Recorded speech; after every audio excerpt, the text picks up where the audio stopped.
अस्सलाम वालेकुम बच्चों। आज मैं आपको चैप्टर नंबर 10 की जो बकाया पार्ट है उसमें जहाँ से हमने छोड़ा था वहाँ से हम अ, दोबारा से स्टार्ट करते हैं। तो बेसिकली हम डिफरेंट वेज देख रहे थे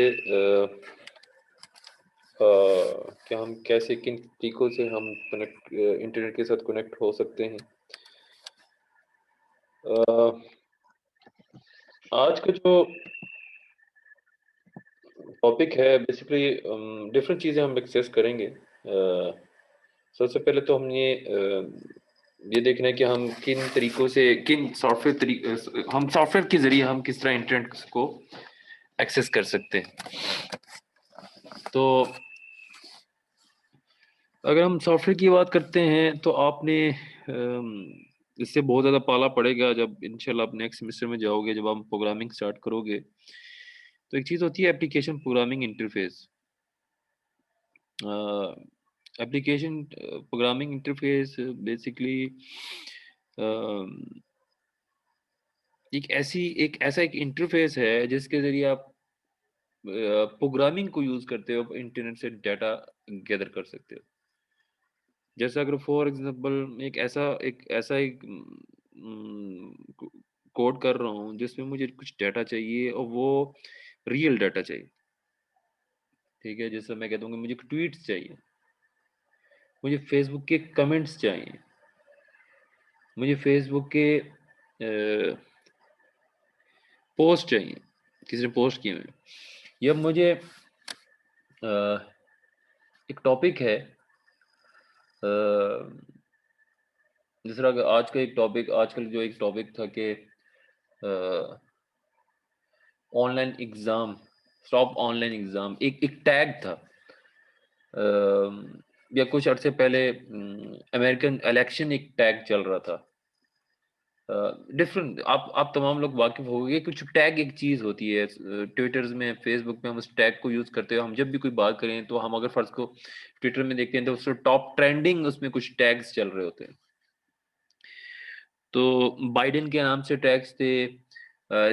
ऐसा डिफरेंट आप टैग्स में देखते हो या फॉर एग्ज़ाम्पल फ़वाद आलम के नाम से एक टैग होते हैं। मतलब जब जिस वक़्त कोई भी एक ट्रेंडिंग चल रहा हो कुछ एक टैग जिस तरह से इंडिया में किसान फार्मर्स के नाम से कुछ मुख्तलिफ डिफरेंट टैग्स चल रहे थे। बाबर आज़म के नाम से इस तरह टैग्स चलते हैं। तो हम चाहते हैं कि उसके रिलेटेड जितनी भी जो पोस्ट हैं, वो रियल डाटा है, रियल पोस्ट है, डिफरेंट ये अमेरिकन इलेक्शन के लिहाज से जितने भी जो टैग्स हैं, उनके रिलेटेड से उनके रिलेटेड जितने भी जो ट्वीट्स हैं, वो हमें चाहिए। अगर 1-2 टैग्स की बात होती थी, तो वो तो जस्ट हम कॉपी पेस्ट कर सकते, नहीं। हमें 6 महीने के, हमें 10 साल के, हमें पूरे 1 दिन के, हो सकता है उसमें करोड़ जो हैं वो ट्वीट्स हुए हों, हो सकता है उसमें 90,000 टैग्स हुए हैं। तो एक-एक करके अगर हम कॉपी पेस्ट करें तो हमें बहुत ज़्यादा टाइम लग जाएगा। तो कंप्यूटर प्रोग्रामिंग हमें एक फैसिलिटी देता है जिसको हम कहते हैं एप्लीकेशन प्रोग्रामिंग इंटरफेस। कोड के ज़रिए नेटवर्क डिवाइसेस को यूज़ करते हुए आप उन डाटा को फेच कर सकते हो अपनी कोडिंग को यूज़ करते। अपनी कोडिंग को यूज़ करते हुए एपीआई को यूज़ करते हुए आप नेटवर्क से या इंटरनेट से डाटा को गेट कर सकते हो। इन एपीआई को यूज़ करते हुए जितनी भी जो एप्लीकेशंस होती हैं वो इंटरनेट के डाटा को एक्सेस कर सकती है। जिस तरह अगर फ़र्ज़ को आपको प्लेटफ़ॉर्म की अगर बात करते हैं, तो यूनिक्स को जो सब एपीआई का जो प्लेटफ़ॉर्म है वो सॉकेट्स यूज़ करते हैं। जो विंडोज़ की जो एपीआई का और वो है विनसॉक, विनोक या विनसॉक इस तरह का एक नाम है। वो यूज़ करते हैं जिनकी बेसिस पे आप उस डाटा को फेच कर सकते हो। बड़ी एक इंटरेस्टिंग एक इंटरफ़ेस है। अ, इसे मज़ीद हम आगे भी देखेंगे। अ, आगे है कि इन एपीआईज़ को यूज़ करने के लिए हमें नेटवर्क ड्राइवर होने चाहिए, जिसके ज़रिए हम हार्डवेयर को कंट्रोल कर सकते हैं, इंटरनेट को कंट्रोल कर सकते हैं। ईथरनेट और डायल अप कनेक्शन के लिए भी हमें ड्राइवर्स की ज़रूरत होती है और इन्हीं ड्राइवर्स को यूज़ करते हुए जो एपीआई हैं, वो कनेक्ट होते हैं। अब एक डायग्राम है जिसको यूज़ करते हुए आपको दिखाया गया है कि बेसिकली एपीआई और ड्राइवर्स के दरमियान में रिलेशनशिप क्या है। सबसे ऊपर आपको एप्लीकेशंस नज़र आ रही हैं जिसमें टेलनेट है, एफटीपी है या इसके अलावा डिफरेंट आपकी एप्लीकेशंस हैं। टेलनेट, एफटीपी बेसिकली 2 प्रोटोकॉल्स का नाम, ठीक है? टेलनेट के बेसिस पे अ, इसको हम कहते हैं terminal network. Terminal network basically user और पासवर्ड को एक्सेस करता है या राउटर को एक्सेस करता है। एफटीपी है, फाइल ट्रांसफर प्रोटोकॉल। इसके अलावा मुख्तलिफ इंटरफेसेस हैं। अब ये विंडोज़ का दिखाया हुआ है जिसमें विंडसॉक इंटरफेस को यूज़ करते हुए ये जो सी एक साइड आपको नज़र आ रही है वो एप्लीकेशन की साइड पे है और एक साइड जो सी नज़र आ रही है वो ड्राइवर के साथ पंच हुई होती है। जिसमें नेटवर्क ड्राइवर, इसमें लैन ड्राइवर अलग चीज़ है, स्लिप ड्राइवर अलग चीज़ है, जो इंटरनेट के साथ एक्सेस होते हैं। तो आपको अगर हम इंटरनेट को एक्सेस करना चाहते हैं तो हमें एप्लीकेशन को इंटरनेट के साथ कनेक्ट करने के लिए हमें विंडसॉक या सॉकेट यूनिक्स में उसकी ज़रूरत पड़ेगी और फिर विंडसॉक या एपीआई को सॉकेट्स को नेटवर्क ड्राइवर्स की ज़रूरत पड़ेगी जिसकी बेसिस पे वो इंटरनेट को एक्सेस कर सकते हैं। नेक्स्ट है वायरलेस इंटरनेट कनेक्शन, जिसमें जिसको हम WWAN भी कहते हैं। Wireless network over large area. LAN को वैन को इन्होंने लैन को अगर हम कहेंगे केबल को अगर हटा दें उसकी जगह में हम वाईफाई राउटर लगा दें तो वो एक वैन बन जाता है। ये रेडियो सिग्नल्स को यूज़ करते हैं जिसकी बेसिस पे डाटा की ट्रांसफ़र होती है। स्पीड की जो सी रेंज है वो 1 से लेकर 100 मेगाबिट्स पर सेकंड है। एंटीना इसमें रिक्वायर्ड होता है, यानी अगर मॉडेम कुछ बिल्ट इन अंदर आपके एंटीनास होते हैं, कुछ आपको नज़र भी आते हैं। अ, जो सर्विस आती है डिफरेंट वजूहात की वजह से नेटवर्क डिले हो सकता है। वेदर इफेक्ट्स की वजह से भी आपका नेटवर्क डिले हो सकता है। डिफरेंट काइंड ऑफ उसमें चीज़ें आ सकती हैं। नेक्स्ट है सैटेलाइट सर्विसेज के वायरलेस इंटरनेट में एक बहुत अच्छी एक कैटेगरी है।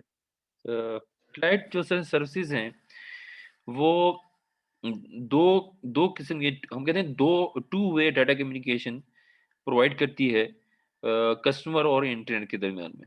यानी कस्टमर और इंटरनेट दोनों डाटा अपलोड और डाउनलोड कर सकते हैं। अ, बहुत ज़्यादा कुछ ऐसी प्लेसेस हैं दुनिया में थे उस वक़्त जब वो टेलीफ़ोन नेटवर्क को तो एक्सेस नहीं कर सकते थे, लेकिन वो ब्रॉडबैंड को एक्सेस कर सकते हैं। उसकी वजह क्या थी कि वो सेलुलर कवरेज भी इनको भी एक्सेस नहीं कर सकते। उनकी वजह ये थी कि वो सैटेलाइट को यूज़ करते थे।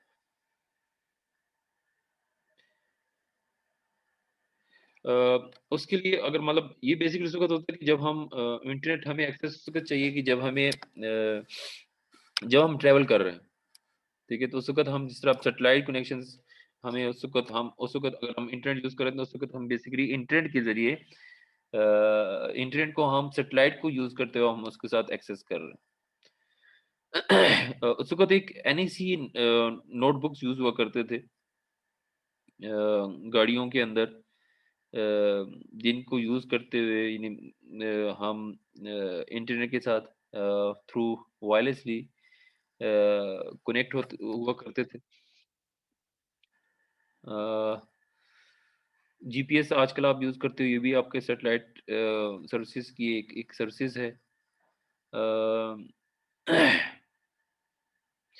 एक एक टर्म यूज़ होती है, इसको हम कहते हैं very small aperture terminal. Client की तौर पे हमें एक टर्मिनल आपके मोबाइल के अंदर ही होता है जिनको यूज़ करते हुए जो इंटरनेट है, सर्विसेज सैटेलाइट की जो सर्विसेज है वो आप एक्सेस कर सकते हो, जो डायरेक्टली आपकी सैटेलाइट के साथ कनेक्ट होती है। और इसको जो मॉडेम है वो बेसिकली इसके साथ कनेक्ट होता है।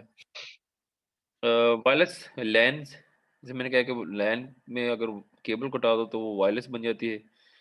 network without wires, connects to a broadband LAN connections. Web कहते हैं वायरलेस एक्सेस पॉइंट, जो लैन के साथ डायरेक्टली वायर्ड होते हैं। फिर इस वायरलेस एक्सेस पॉइंट के ज़रिए को डिफरेंट जो यूज़र्स हैं वो उसको एक्सेस कर रहे होते हैं। जो नोड्स होते हैं वो वायरलेस है, तो नोड्स क्या हैं? आपके सिस्टम्स हैं। ये देखें, वायरलेस एक्सेस पॉइंट्स में आपको नज़र आ रहे हैं। वायरलेस नेटवर्क इंटरफेस कार्ड है। ये डेस्कटॉप में आपको नेटवर्क इंटरफेस कार्ड की ज़रूरत होगी वायरलेस की, और हैंडहेल्ड डिवाइस में आपको जस्ट एक वायरलेस एंटीना की ज़रूरत होगी जिसके ज़रिए आप वायरलेस एक्स अब ये वायरलेस एक्सेस जो पॉइंट है ये आपके फिजिकली नहीं, वायर्ड को यूज़ करते हुए लैन के साथ कनेक्ट हो। वायरलेस सिक्योरिटी की अगर बात करते हैं तो crucial to protect wireless transmission, हमें उसके लिए इंक्रिप्शन की ज़रूरत होती है जो बेसिकली आपकी ट्रांसमिशन को इंक्रिप्ट करता है, प्रोटेक्ट करता है।